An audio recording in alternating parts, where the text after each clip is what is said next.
This nutshell looks at programming techniques. I show the steps in developing a program, structured programming versus object-orientated, the limitations when programming a microcontroller, and graphical design methods.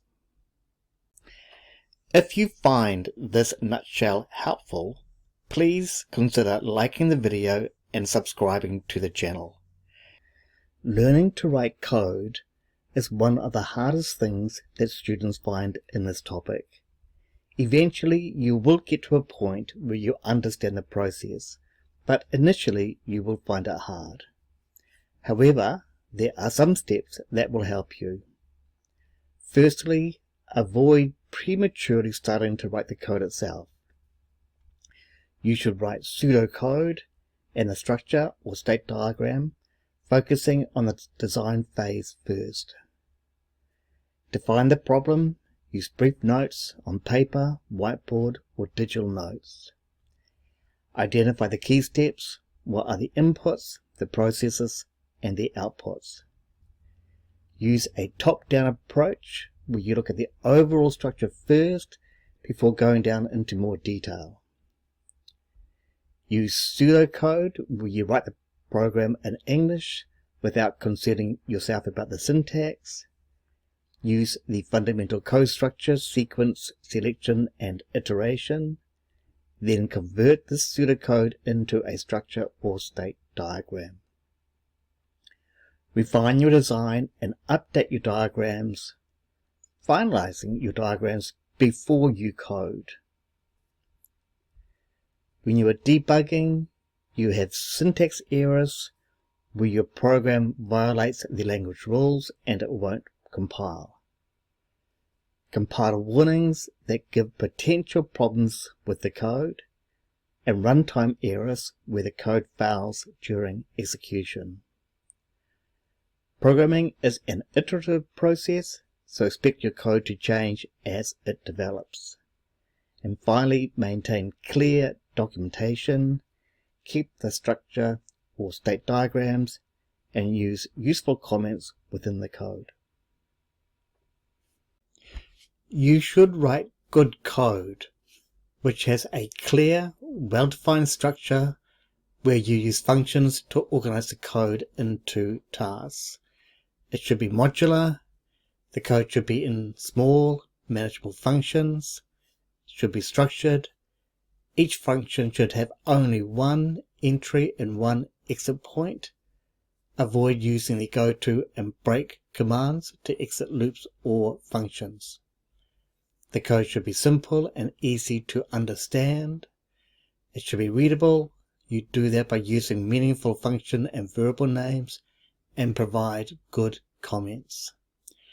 And reliable, each function should be thoroughly checked for both syntax and runtime errors.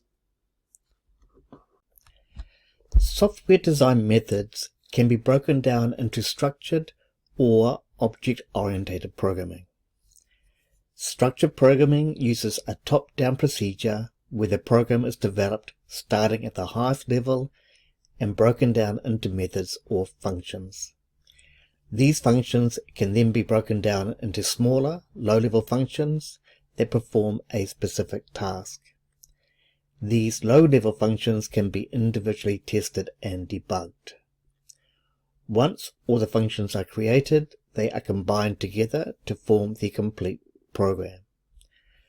Structured programming makes the code easier to understand, maintain, and test, and is excellent when writing small microcontroller-based programs. Object-oriented programming uses a bottom-up approach, where the program is constructed using low-level objects that are combined together to create the program. An object has properties and behaviors. For example, a group of students can be an object, whose properties will be their name, age, and height, and the behaviors will be the courses they are enrolled in and their grades. This method allows a programmer to develop simple objects to reproduce complex tasks. Object-orientated programming is now more widely used as complex programs are more easily developed. Structured programming in C, C++ is the common choice for 8-bit microcontrollers, as they have limited resources such as memory, data size, low clock rates, and single-core CPUs, making it difficult to use object-oriented programming. Some points to consider when you are programming a microcontroller. There is no operating system. You need to directly access the hardware using register-level commands. The microcontroller has 8-bit memory storage, requiring larger variable sizes to be stored across multiple memory locations. Floating point numbers and floating point arithmetic is handled in software, making high precision calculations slower. Therefore, limit the amount of floating point usage or use fixed point integers.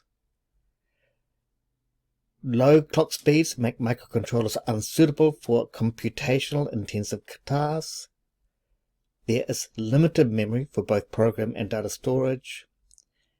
And normally you will be writing a program for a single task within an embedded system.